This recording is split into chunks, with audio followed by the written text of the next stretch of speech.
사실 요즘 저한테도 좀 물어보는 분들이 몇 분 계세요. 근데 저희 크보이긴스타 채널 댓글에도 종종 이 질문이 달리더라고요. 네.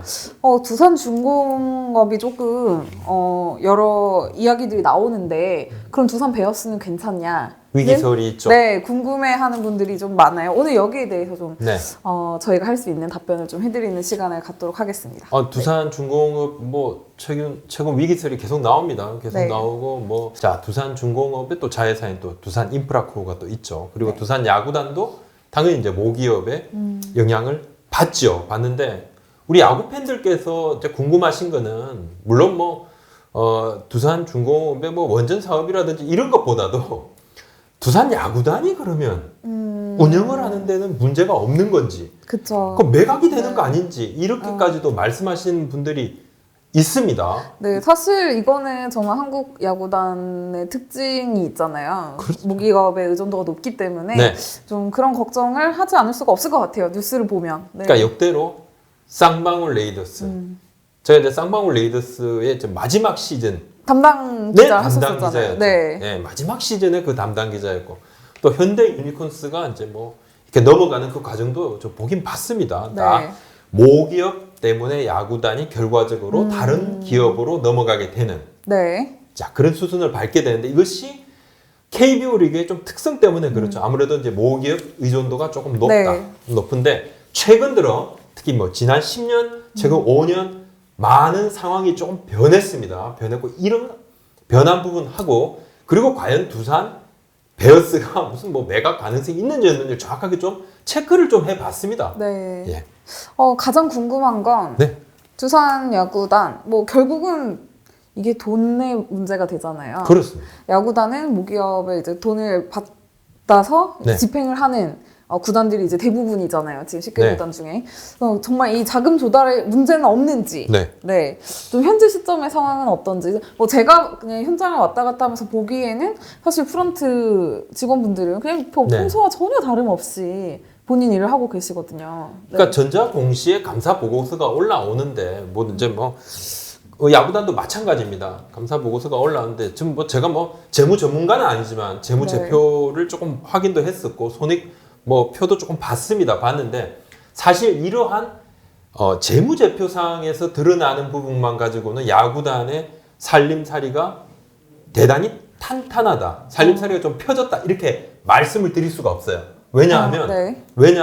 모기업에서 광고비 쪽으로 이렇게 전달이 되는 그 금액이 이 출처가 애매하거든요. 자, 그거까지 좀 봐야 되는데. 네. 자, 일단은 우선은 이제 두산 야구단 괜찮은가? 좀 체크를 해보니까 두산 야구단에 이제 계시는 분들이 무슨 자다가 봉창 두드리는 소리야 이러면서 자금 조달에 전혀 문제가 없다 이렇게 네. 말씀을 하시더라고. 올해 2020 시즌에 들어올 부분에 대한 돈들은 네. 다 계약이 끝난 상태입니다. 네, 끝난 상태입니다. 네. 끝난 상태고 필요한 광고 운영비는 모두 이제 확보가 된 상태인데 네. 물론 도장을 딱 돈을 받겠습니다 하고 계약을 한 것과 실제 자금이 들어오는지 아닌지의 여부는 약간 문제가 발생할 소지가 있어요. 이 때문에 약간 지금 이런저런 이야기가 있죠. 네. 모기업이 힘들면 건네기로 했던 광고비를 100% 다 줄 수 있느냐 없느냐 이런 네. 문제는 발생을 할 수가 있겠죠. 물론 네. 있겠죠. 근데 지금 조금 더 깊이 조금 들어가 보겠습니다. 그렇다면 진짜 사실은 두산 야구단이 지금 돈이 없는 구단인지 두산 야구단은 어떻게 운영이 되고 있는지 네. 그걸 좀 봐야 될 것 같아요. 네. 일단 두산 베어스 야구단이 2018년 기준으로 총 매출이 500억 원이었습니다. 대단하죠. 딱 네. 500억입니다. 490매덕인데 500억입니다. 500억. 네, 이 중에 단기 순이익은 1억 7천만 원이었고요. 그게 뭐냐면 네. 그냥 딱 적당하게 그렇게 쓴 거죠. 거의 들어온 만큼 다 쓴 필요한 거네요. 그러니까 어떻게 보면 필요한 돈만큼 어떻게 네. 딱딱 맞춰서. 맞춰서 이렇게 네. 딱 썼다. 보통 이제 모든 기업은 잘 이러기는 쉽지가 않죠. 네. 일반적으로 지금 야구단의 이제 매출이 보통 돈 쓰는 돈하고 거의 엇비슷한데요. 엇비슷한데 350억에서 한 500억 사이 정도. 1년에요? 네. 야구단이. 한 네. 많이 쓰면 550억 정도 이렇게 쓴다고 보시면 네. 맞습니다. 맞고 이건 키움 히어로즈가 아무래도 조금 자생 구단이니까 네. 자생 구단이니까 조금 매출이 적겠다 생각을 하시지만 키움 히어로즈도 조금 이따 설명을 드리겠지만 400억 선 됩니다. 그러니까 거의 큰 차이가 없다 이렇게 보시면 됩니다. 예, 그러니까 네. 10승 투수는 받는 연봉 있죠. 네. 10승 투수가 뭐 2구단에서 20승을 받고 2구단에서 1승을 받고 그러진 않죠. 보통은 한 번 몇천만 원 차이 내지만 거의 비슷하지 않습니까? 네. 가장 지출이 많은 선수들의 연봉이 큰 차이가 없잖아요. 그렇다고 그러면 뭐 씀씀이가 비슷하다 이렇게 말씀드릴 수 있죠. 조금 이제 네. 저처럼 이렇게 좀 숫자에 약한 사람들을 네. 위해서 약간 쉽게 설명을 더 네. 하자면 네. 사실 지금 두산 베어스 네. 구단이 가지고 있는 네. 뭐 수익력이라든지 네. 좀 이런 걸 감안을 했을 때 그럼 살림에는 현재 크게 문제가 없다 이렇게 보여질 수 있는 걸까요? 야구단의 네. 살림의 3대 축은 네. 첫 번째로 말씀을 드릴 수 있으면 이것이 관중 수입이죠. 관중 수입. 네. 첫 번째 관중 수입. 두 번째는 광고 수입입니다. 네. 광고 수입. 이 광고 수입에는 모기업에서 전달되는 광고비로 전달이 되는 네. 지원금도 포함이 됩니다. 네. 자, 세 번째는 뭐냐면 이제 기타 수입인데 바로 중계권. KBO가 통합 마케팅으로 해서 받아들인 이 전체 중계 수입에서 10개 구단 공이 똑같은 금액을 나눠 주게 됩니다. 이 금액은 작년 기준으로는 각 구단이 78억 원을 받았습니다. 네. 78억 원. 중계권료 플러스 스폰서십에서 나온 돈을 나눠서 지급을 했죠. 네. 자, 그렇다면 관중 수입만 보면 두산 구단은 10개 구단 1위입니다. 2018년 기준으로 147억이었어요. 네. 지난해도 100억이 넘었습니다. 자, 5년 연속 한국 시리즈 진출했어요. 네. 관중 동원력은 대한민국 최고다 이렇게 보시면 되고 대한민국 모든 스포츠를 다 통틀어서도 관중 수입은 1위입니다. 네. 1위고 자, 그다음에 이제 광고 수입을 보겠는데 또 잠실구장이라는 또 그렇죠. 상징성이 있잖아요. 그렇죠. 네. 두산에서 따로 광고 영업을 하는 돈은 제외하겠습니다. 네. 잠실구장에서 나오는 연간 광고비는 170억입니다. 그럼 뭐 어디 거기 구장 내에 붙어 네, 있고 붙어 있는 거 뭐 뒤에 이런 뭐 떠가고 다 광고판? 포함한 네. 것이죠. 다 포함해서 네. 연간 170억 원을 광고 대행사가 서울시설관리공단에 제공을 하게 됩니다. 네. 연간 170억. 올해 새로 계약을 했죠. 지난해까지 140억이었고 올해 연간 170억에 3년 계약을 했습니다. 네. 자, 이 대행사가 뭐 최근에 광고 연금을 조금 어렵겠죠. 왜냐하면 이제 개막이 늦춰지고 네. 그러니까 힘들겠지만 이미 그 돈은 지불을 하겠다고 사인을 한 돈입니다. 네. 이 돈에서 서울시 시설관리공단이 받아서 뭐 일정 부분 자기네들이 뭐 구장 운영비가 있지 않습니까? 네. 제외하고 LG 그리고 두산에 제공을 하게 되는데 이 돈이 대략 한 40억은 안팎입니다. 굉장히 큰 돈이죠. 큰 돈이고 그리고 이제 따로 이제 광고 영업을 하게 되는데 모기업인 두산중공업에서 따로 들어오는 돈은 사실은 이제 아주 미미하고요. 네. 두산 야구단은 이제 두산중공업의 자회사인 두산인프라코에서 광고비를 받게 되는데 네. 사실은 뭐 지난 5년 뭐 넘게도 그러니까 모기업에서 많은 돈을 제공받지는 않았습니다. 네. 그리고 몇 년 전에는요 실제 모기업에서 한 푼도 전달을 안 한 적도 있어요. 그래서 뭐 은행에서 약간의 차입을 해서 또 구단 운영을 한 적도 있습니다. 왜냐하면 이제 두산 야구단 같은 경우는 이 자립도가 80% 이상이에요. 네. 굉장히 높다. 굉장히 높고 제 개인적으로 생각을 할 때도 두산 같은 경우는 만약에 이제 모기업하고의 이제 광고 이름 끈이 만약에 좀 옅어진다 그러면 네. 자생해서 또 할 수 있을 만한 여지가 있죠. 있는 것은 사실이죠. 하지만 네. 지금까지 그렇게 안 해왔잖아요. 그쵸. 요청하면 네. 나왔던 돈이고 이건 그냥 막 피땀을 흘려가지고 만들어야 되는 돈이면 다른 거잖아요. 네. 그렇다면 공격적인 FA 영입에서는 상당히 좀 불리할 것이다. 네, 사실 팬들이 제일 궁금해 하면서도 네. 걱정하는 부분이 바로 그거거든요. 올 시즌 끝나면 이제 두산이 지금 돈 쓸 일이 많다. 엄청 있죠. 내부 FA만 뭐 최소 7명에서 9명까지도 예상이 되는데, 그리고 또 과거에 또 좀 큰 선수들을 이렇게 계약 못했던 그 사례가 있었잖아요. 네. 올해 또 올해도 만약에 좋은 성적을 내면 연봉도 뭐 또 어떤 선수들은 또 더 많이 줘야 될 거고 네. 그렇게 될 경우에 이거에 차질이 생기는 거 아닐까? 네, 그걸 많이 우려하는. 무조건 생기죠. 무조건 생기고. 그건 어쩔 수 없는 나유리 기자도 부분일까요? 지금 뭐 네. 두산 담당을 하고 있지만 네. 아시잖아요. 그러니까 이번에 와장창 나오는 FA 중에서 과연 몇 명을 잡을 수 있을 것인가. 많은 사람들이 한 2명 내지 3명 정도면 맥시멈이다. 그 이상은 붙드는 것이 쉽지 않을 거다.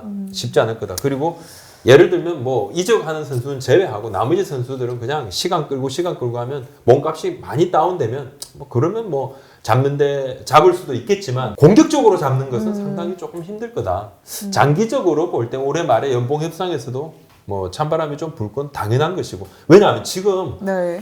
올해 당장 광고 영입이 상당히 힘듭니다. 입장 수익은 진짜 엄청나게 줄어들 거예요. 사실 이거는 뭐 두산만의 문제가 아니죠. 그렇게 SK보단 되면 다. 지금까지는 모기업에 조금 의존하는 부분이 적었죠. 네. 다 팀은 모기업에 두산보다는 모기업에 의존하는 게 좀 더 많지 않습니까? 네. 다른 데는 좀 손을 벌리면 모기업에서 좀 도움을 줄 여지가 더 있겠죠. 올해는 특수 상황이고. 네. 하지만 두산 같은 경우는 모기업이 좀 힘든 건 사실이잖아요. 그렇다 그러면 뭐 솔직히 뭐 힘든 것은 뭐 2배 정도 더 힘들다 이렇게 좀 봐야 될 것 같고.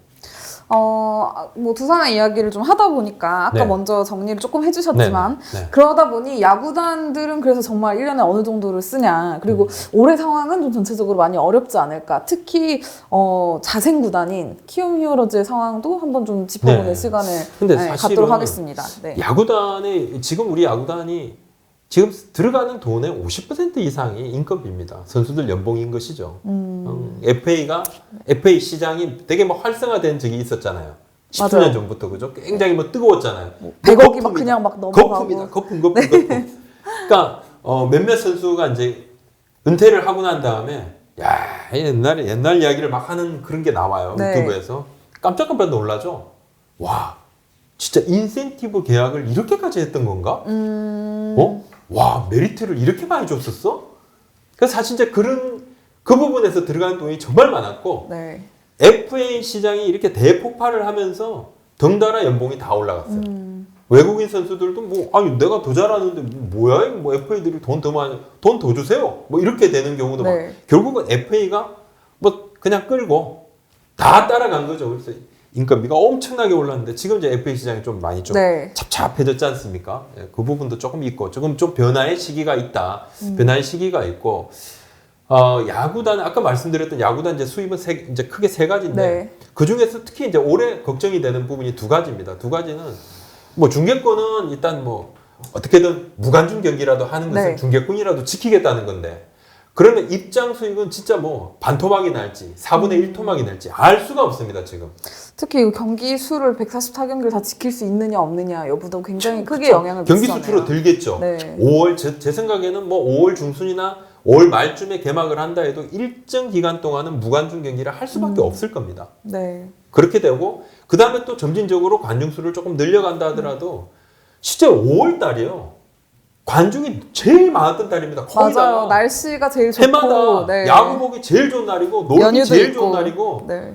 5월을 좀 놓치게 되는 거고 6월이 되면 이제 또 여름이 되고 또 뭐 7월 조금 날씨도 좀 더워지지 네. 않습니까? 근데 그런 부분도 있고 그래서 입장 수익은 지대한 타격을 입을 것이고 광고 매출 또 역시 마찬가지겠죠. 마찬가지입니다. 지금 네. 경기가 되게 안 좋지 않습니까? 네. 뭐 세계적으로 안 좋잖아요. 우리만 안 좋은 게 아니잖아요. 모든 기업들이 다 힘듭니다. 어느 기업 할 것 없이 다 힘들다. 이렇게 좀 보시면 되니까 기업이 힘들면 제일 먼저 줄이는 것이 광고죠.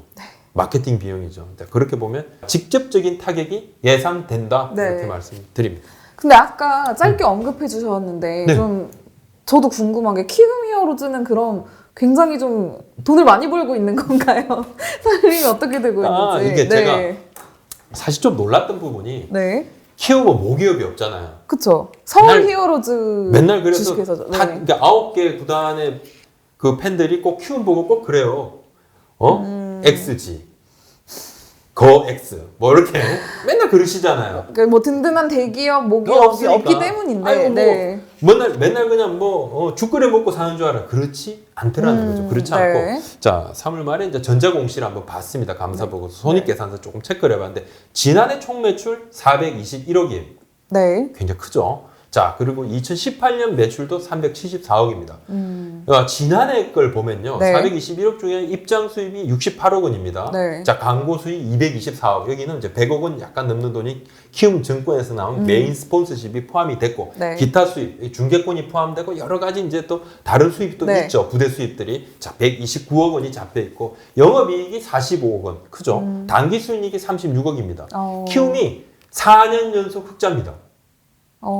작년까지. 네. 그거 대단하더라고요. 그렇네요. 아니 4년 연속 흑자라니까요. 아니 사실 웬만한 야구단들이 흑자 내기가 굉장히 어렵다고 들었는데 그러니까 구조상 다른 야구단은 사실 이제 광야처럼 밖에 나가서 그냥 부딪히면서 영업을 안 했죠. 네. 뭐 온실에 좀 있었죠. 왜냐하면 이제 모기업이라는 보호막이 있으니까 딱 그렇게 할 일이 없어요. 그냥 모기업에 가서 올해 이만큼 필요하니까 주세요. 또 그 돈을 늘 받아왔기 때문에 적자도 거의 없고 흑자도 거의 없는 진짜 또 대단한 수지입니다. 이 수지가 굉장히 플러스 마이너스를 다 그렇게 맞출 수가 있을까? 네. 근데 키움 같은 경우는 자생 구단이잖아요. 네. 근데 물론 올해 키움은 상당히 힘들다. 왜? 경기가 이러니까 직접 타격을 입습니다. 모기업이 없을 때는 이렇게 이제 안 좋을 때는 경기가 안 좋을 때는 지금 뭐 2배, 3배 지금 광고 영업을 한다고 네. 뛴다고 그러더라고요. 네. 박병호 선수가 이제 메이저리그 갔을 때 포스팅 금액 약 150억 원 정도가 들어오면서 네. 흑자가 시작이 됐어요. 네. 자, 2018년에도 30억.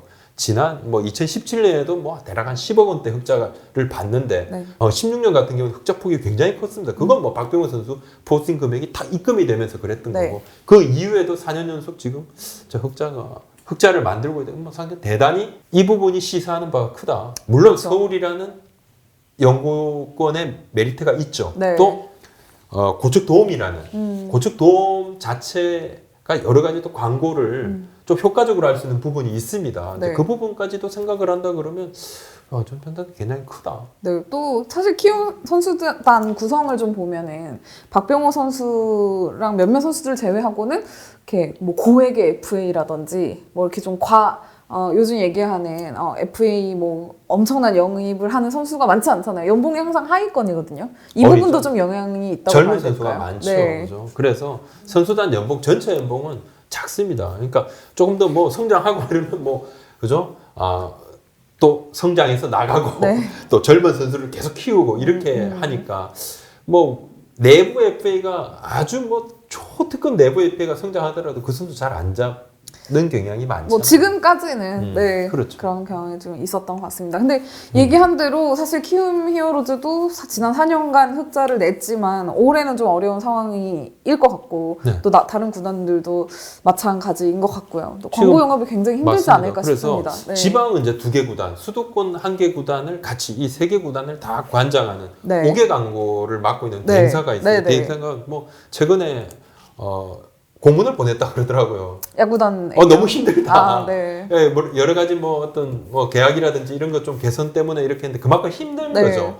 그러면 이제 야구단의 이런 5개 광고라든지 이런 이게 어떤 부분하고 많이 맞물리냐면 버스 광고 있죠. 네, 버스 네. 이렇게 광고. 그다음에 이제 극장 광고 이런 것도 좀 겸하는 경우가 많은데 이번 사태 직격탄을 맞은 곳이거든요. 네. 자, 그렇다 보니까 뭐 극장 같은 경우는 지금 멀티플렉스 극장들도 많이 힘들잖아요. 네. 조금 뭐 영업을 중단하는 것도 많이 생기고 있는데 그래서 이런 부분들이 특히 이제 관중 수입하고 맞물리면서 입장 수입, 경기장 관전 매출 덩달아 하락하니까 올해 야구단들은 상당히 힘든 시간들을 좀 보내고 있다 이렇게 보시면 됩니다. 네, 결국 좀 이야기가 좀 무거워졌네요. 네. 네. 오늘 저희가 준비한 이야기는 여기까지입니다. 자, 좀 좋은 날이 오기를 네. 자 기대하겠습니다. 감사합니다. 감사합니다.